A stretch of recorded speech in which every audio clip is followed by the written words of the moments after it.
Namaskar. A warm welcome to World News and Indian Perspective on All India Radio. This is Manoj Singh Rana, and with me is Nishit Kumar, bringing glimpses of the major developments of the day from across the globe. Over the next half an hour, we shall bring you the latest from the world of politics, economy, sports, entertainment and more. The headlines. External Affairs Minister of India calls for a permanent and comprehensive ceasefire in Afghanistan at the UN Security Council. Over 51 lakh doses of COVID-19 vaccine administered so far on the second day of India's nationwide free COVID vaccination campaign. Italy to scrap mandatory face masks requirement from the 28th of June. EU launches antitrust probe against Google. Iran's newly elected president Ibrahim Raisi backs talks with P5+1 nations to revive 2015 nuclear deal. UNESCO calls for Great Barrier Reef to be put on the list of World Heritage Sites endangered by climate change. And in Euro Cup football, England will take on Czech Republic in London's Wembley Stadium, while Croatia will play Scotland in Glasgow.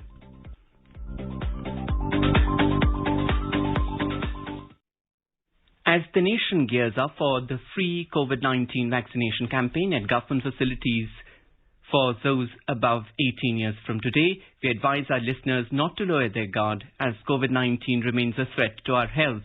Please stay at home unless it is essential to go out and continue to follow the 4 simple steps. Wear a face mask, maintain 2 gaz ki duri for social distancing, focus on hand and face hygiene and get vaccinated. For any COVID-related information and guidance, contact national helpline numbers 011-2397-8046 and 1075. And now the news in detail. External Affairs Minister Dr. S. Jaishankar on Tuesday said it is crucial for the international community to press for a permanent and comprehensive ceasefire in Afghanistan to ensure immediate reduction in violence and protection of civilians. Speaking at the UNSC debate on the UN assistance mission in Afghanistan, Dr. Jaishankar said intra-Afghan talks have not resulted in a reduction of violence in Afghanistan. The intra-Afghan talks have not resulted in a reduction of violence in Afghanistan. On the contrary, violence has only increased, especially after 1st May. It is therefore crucial that the international community, and in particular this Council, presses for a permanent and comprehensive ceasefire to ensure immediate reduction in violence and protection of civilian lives. Dr. Jaishankar reiterated India's support for an inclusive, Afghan-led, Afghan-owned and Afghan-controlled peace process. He said any political settlement in Afghanistan must ensure that gains of the last 2 decades are protected and not reversed. A durable peace in Afghanistan requires a genuine double peace. That is, peace within Afghanistan and peace around Afghanistan. It requires harmonizing the interests of all, both within and around that country. India has been supportive of all the efforts being made to accelerate the dialogue between the Afghan government and the Taliban, including the intra-Afghan negotiations. Dr. Jaishankar also said the international community must work towards removal of artificial transit barriers imposed in Afghanistan and ensure full transit rights guaranteed to Afghanistan on bilateral and multilateral transit agreements. For enduring peace in Afghanistan, terrorist safe havens and sanctuaries must be dismantled immediately and terrorist supply chains disrupted. There needs to be zero tolerance for terrorism in all its forms and manifestations, including its cross-border one. It is equally important to ensure that the territory of Afghanistan is not used by terrorist groups to threaten or attack any other country. Those providing material and financial support to terrorist entities must be held accountable. The minister said India is committed to steadfastly supporting Afghanistan during its transition. India welcomes any move towards a genuine political settlement and a comprehensive and permanent ceasefire in Afghanistan. We support a leading role for the United Nations, since that would help improve the odds for a lasting and durable outcome. Meanwhile, the US military could slow down its withdrawal from Afghanistan due to the gains made by the Taliban insurgents. Pentagon spokesman John Kirby on Monday said that President Joe Biden's deadline of a full withdrawal by September remains in place. However, he added that the pace could be adjusted based on conditions. Speaking to the media, Mr. Kirby said that the situation in Afghanistan changes as the Taliban continue to conduct attacks and to raid district centers, and that the violence is still too high. Pentagon officials said last week that the withdrawal ordered by Biden in April after nearly 2 decades fighting Al-Qaeda and helping government forces battle the Taliban is around half complete. Kirby added that the U.S. forces continue to support Afghan troops in fighting the Taliban. India on Tuesday expressed regret that Pakistan has once again misused an international platform for making unfounded and irresponsible allegations against India. Exercising the right of reply to Pakistan's statement at the 47th session of the UN Human Rights Council, India said Pakistan has been doing this only to distract the Council's attention from the deplorable human rights situation in Pakistan. Pawan Kumar Bade, the first secretary at the Permanent Mission of India at the UNHRC, said the plight of minorities in Pakistan is evident from their shrinking size. He said forced conversions have become daily phenomenon in Pakistan, and there are reports of minor girls of religious minorities being abducted, raped, forcibly converted and married. Over 1,000 girls belonging to religious minorities are forcibly converted in Pakistan every year. Mr. Bade also said Pakistan has the dubious distinction of being listed as one of the most dangerous countries for practice of journalism. He pointed out that journalists are threatened, intimidated, taken off air, kidnapped and in some cases killed, mainly to silence critics of the establishment. He stated that Pakistan, as its state's policy, continues to provide pensions to dreaded and listed terrorists and hosts them on its territory. India said it is high time that Pakistan is held accountable for aiding and abetting terrorism. India's Health and Family Welfare Ministry has said that the country is registering a significant decline in active COVID caseloads and fresh cases. The recovery rate has further improved to 96.49%. India's daily recoveries continue to outnumber the daily new cases for the 40th consecutive day. A total of 81,839 patients have recovered from coronavirus disease within 24 hours. Meanwhile, the Union Health Ministry has alerted and advised the states of Maharashtra, Kerala and Madhya Pradesh regarding the Delta Plus variant of COVID-19 being found in some districts in these states. Union Health Secretary Rajesh Bhushan has communicated to these 3 states as this variant has been found in genome sequence samples from Ratnagiri and Jalgaon districts of Maharashtra, Palakkad and Pathanamthitta districts of Kerala, and Bhopal and Shivpuri districts of Madhya Pradesh. Indian SARS-CoV-2 Genomics Consortium, INSACOG, is tasked with not just the whole genome sequencing, but also for giving timely inputs and appropriate public health response measures to be adopted by states and UTs. INSACOG is informed that the Delta Plus variant, currently a variant of concern, it has the characteristics of increased transmissibility, stronger binding to receptors of lung cells, and potential reduction in monoclonal antibody response. The Union Health Ministry has also advised Maharashtra, Kerala and Madhya Pradesh that the public health response measures have to become more focused and effective. The state's chief secretaries have been advised to take up immediate containment measures in the districts and clusters, including preventing crowds and intermingling of people, widespread testing, prompt tracing, as well as vaccine coverage on a priority basis. India has crossed a major landmark with administration of more than 29 crore 10 lakh COVID vaccine doses to the beneficiaries so far. The Union Health Ministry has informed that over 51 lakh doses of COVID-19 vaccine administered so far on the second day of the implementation of the revised guideline for COVID-19 vaccination. Bharat Biotech has submitted data from Phase 3 trials for the Covaxin vaccine to the Drugs Controller General of India, DCGI. Covaxin is among 3 vaccines being used in the nationwide drive against COVID-19.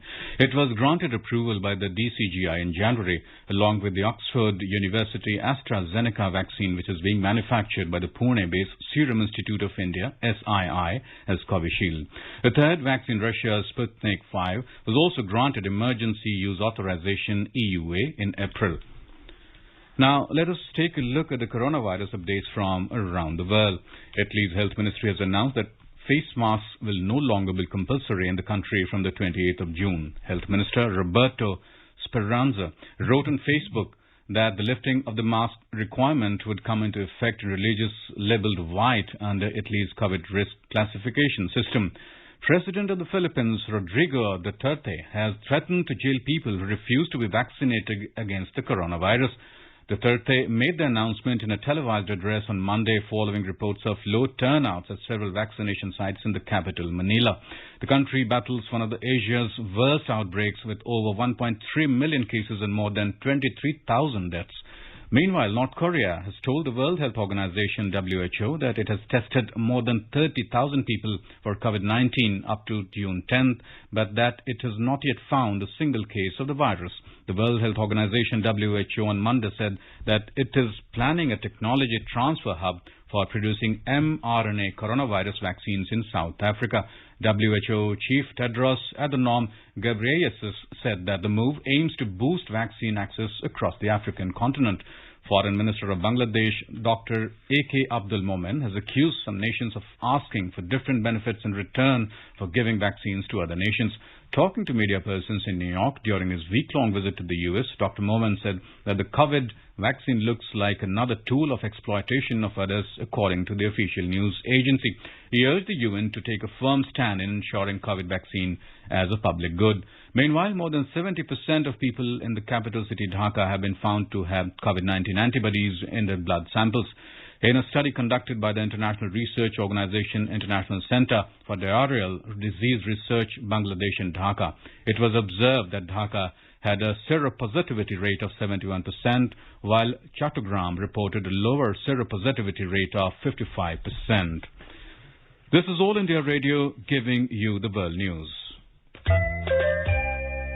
The centre is disseminating awareness of national helpline numbers for the benefit of citizens during the COVID-19 pandemic. The helpline number of the Health and Family Welfare Ministry is 1075. The child helpline number is 1098. For senior citizens of Delhi, Karnataka, Madhya Pradesh, Rajasthan, Tamil Nadu, Telangana, Uttar Pradesh and Uttarakhand, the helpline number is 14567. The helpline number of National Institute of Mental Health and Neurosciences, NIMHANS, for psychological support is 08046110007. Ayush COVID-19 counselling helpline number is 14443 and MyGov WhatsApp help desk number is 9013151515. Welcome back to the World News. The EU has launched an antitrust probe against Google on Tuesday. In a statement, the EU said that the probe was over concerns that it is forcing out rivals in the lucrative online advertising market. It said that the investigation will assess whether Google has violated EU competition rules by favouring its own online display advertising technology services. The Spanish government on Tuesday approved the pardon of 9 Catalan separatist leaders jailed in 2017. According to reports, the state broadcaster announced the decision after a cabinet meeting. The leaders were sentenced in 2019 to between 9 and 13 years for crimes of sedition and misuse of public funds committed in organising a referendum on breaking away from Spain.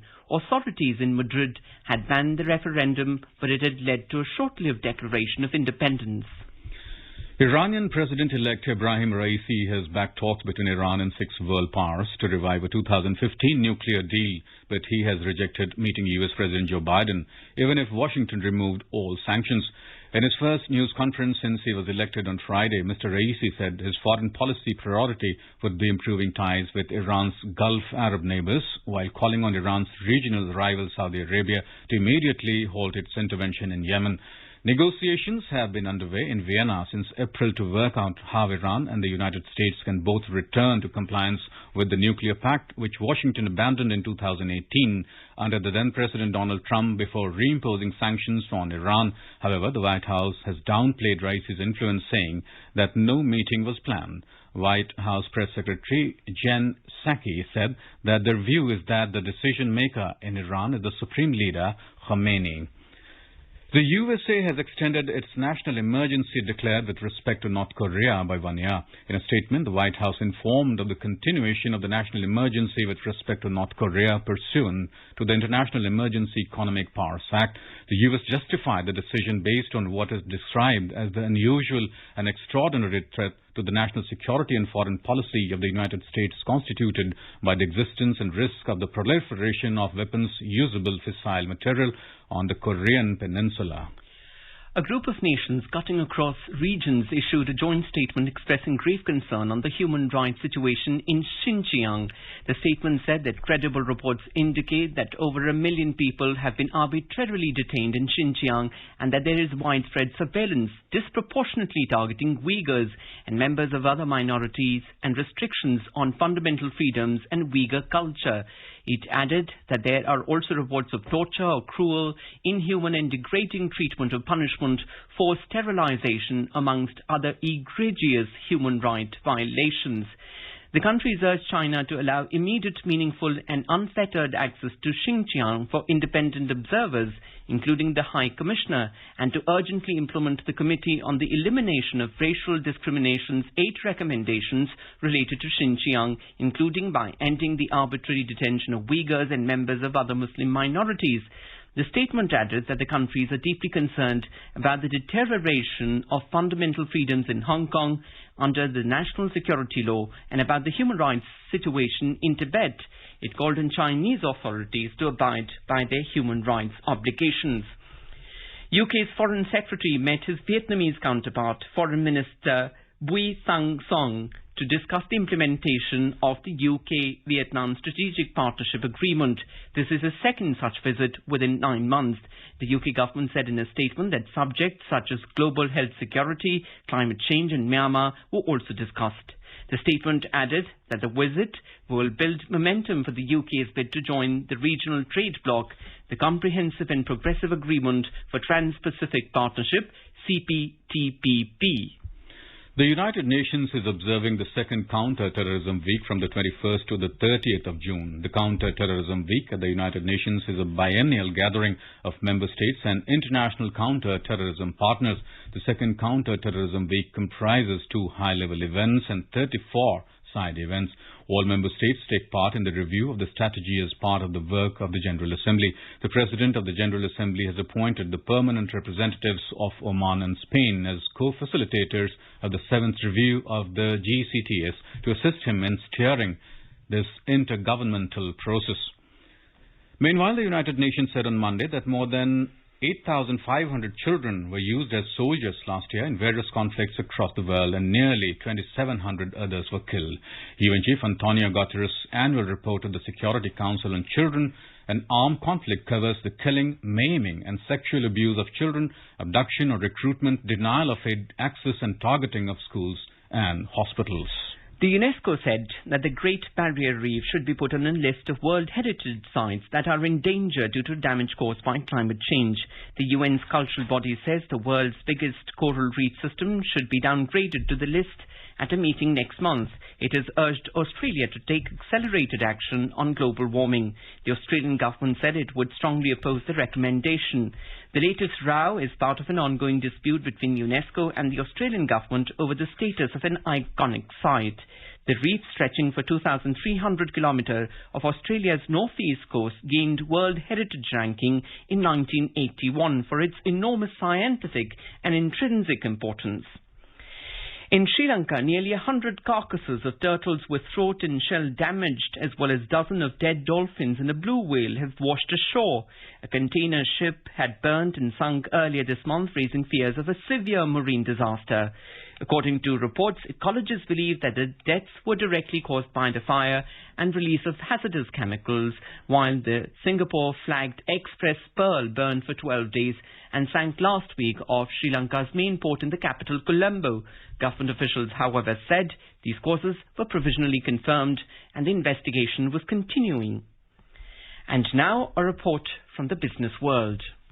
The Sensex at the Bombay Stock Exchange today gained 14 points or 0.03% to close at 52,589. The Nifty at the National Stock Exchange rose 26 points or 0.17% to settle at 15,773. In global equity markets, global shares today extended their recovery from 4-week lows following the overnight gains in the US stocks. investors focused on prospects for post-pandemic economic growth. Except for Singapore and Hong Kong's key stocks, all other Asian share markets closed with gains as Singapore's Straits Times slipped 0.3% and Hong Kong's Hang Seng fell 0.6%. Japan's Nikkei 225 jumped 3.1% and China's Shanghai Composite Index ended 0.8% up. South Korea's Kospi added 0.7%. European shares were up marginally in intraday trade. Crude oil prices dropped as investors cashed in on a recent rally. In intraday trade, Brent crude prices were trading around $74.40 per barrel. Back home, gold prices rose marginally by 70 rupees at multi-commodity exchange for August contracts, even as gold prices fell in the international markets. Gold was trading at 47,140 rupees per 10 gram. Silver prices also climbed 160 rupees to trade around 67,920 rupees per kilogram for July contracts when reports last came in. And the rupee weakened 26 paisa to close at 74 rupees and 37 paisa against the US dollar. The domestic unit depreciated mainly due to strengthening US currency. Anubha Rohatgi for World News, All India Radio. And now moving on to sports. In cricket, picking up from their score of 101 for 2, New Zealand were all out for 249 in their first inning against India on day 5 of the World Test Championship final at Southampton on Tuesday. India made 217 in their first innings. Rain delayed the start of play by an hour. In Euro 2020 football, there will be 2 Group D matches tonight. In London's Wembley Stadium, England will take on Czech Republic, while in Hampden Park, Glasgow, Croatia will clash with Scotland. Earlier, Belgium, the Netherlands, Austria and Denmark reached the last 16 stage. The Netherlands registered a 3-0 win over North Macedonia in a Group C match at Amsterdam. The Dutch had already sealed the top spot in the group. They will play their last 16 match in Budapest on Sunday. In another Group C game, Austria defeated Ukraine 1-0 to enter the last 16 stage for the first time in the Euro. The win put Austria in the second place with 6 points. They will face Italy in the pre-quarterfinals in London on Saturday. In a Group B clash in Copenhagen, Denmark set up a last 16 tie with Wales after an emphatic 4-1 victory over Russia to finish second in the group. And in the Copa America, Uruguay drew 1-1 with Chile, while Argentina defeated Paraguay 1-0. Brazil will face Colombia, and Ecuador and Peru will clash later tonight. With 30 days remaining for the start of the Tokyo Olympics, All India Radio brings a special series on India's medal prospects at the sporting extravaganza. Today, we talk about India's prospect at the rifle shooting event, Ilavenil Valaravan.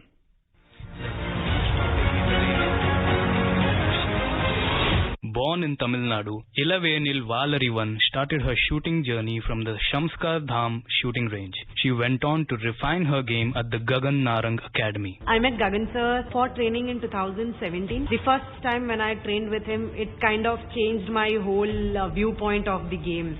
She struck gold at the 2019 ISSF 10-meter air rifle World Cup at Rio de Janeiro. I won my first senior World Cup medal Rio 2019 and I won my second World Cup finals medal in Putian 2019. So after winning that Putian gold medal, I became the world number 1. Ilavenil's medal run began in 2018 when she won the gold medal at the Junior World Cup and silver at the World University Games in 2019. There was no stopping Ilavenil from here as she won the gold medal in the Junior World Cup held in Suhail in 2019. Ilavenil won her maiden gold medal in the 10-meter air pistol senior category at the Asian Airgun Championship in Taipei. 21-year-old Ilavenil Valaravan has now trained her sights at a record and medals galore at the Tokyo Olympics. Participating in Olympic Games itself is an achievement. Usually in my mind training sessions, we try to work on my thought process, what happens during the competition and what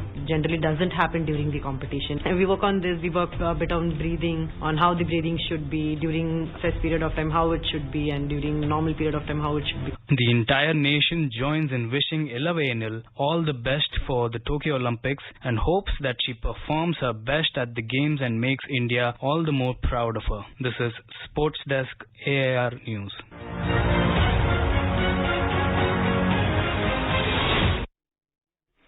Now, let us take a look at the major developments around the world as reported in the foreign press. Washington Post writes that the Oklahoma bombings of 1995 bombing offers lessons and warnings for today's fight against extremism. Washington Post also writes that coronavirus cases surge in Cornwall, England after G7 summit sparking backlash. Wall Street Journal writes that China to keep COVID-19 border restrictions for another year. The Guardian reports that Kim Jong-un's sister dismisses hopes of US-North Korea nuclear talks, and Himalayan Times reports that YouTube wins user copyright fight in the top EU court ruling. India has started the clinical trial of Bharat Biotech's Covaxin on children. Many countries in the world have approved COVID vaccinations for use in children and look to expand their nationwide vaccination campaigns to cover children as well. However, the WHO had earlier appealed to such nations to prioritize the elderly and at-risk population around the world before including children in the vaccination drive. In a series of explainers, WHO Chief Scientist Dr. Swaminathan explains the rationale behind this appeal and other aspects pertaining to vaccination of children. So the reason that today in June 2021, WHO is saying that vaccinating children is not a priority is because children, though they can get infected with COVID-19 and they can transmit the infection to others, they are at much lower risk of getting severe disease compared to older adults. And that is why when we started prioritizing people who should get the vaccination when there are limited supplies of vaccines available in the country, we recommend that we start with healthcare workers and frontline workers who are at very high risk of exposure to the infection, also elderly, the people who have underlying illnesses that make them at high risk to develop severe disease, and start with those groups. Protect them first because we want to reduce the death rates that we are seeing today globally, and then gradually come down age-wise in the population till we get to children. And again, while there may be some children who are at higher risk of getting the severe disease because of some underlying illnesses or vulnerabilities or comorbidities, those children potentially could be prioritized for vaccines when they become available. But children as a group form a much lower priority group. On the question of the status of clinical trials of vaccines in children, Dr. Swaminathan said that they are under progress.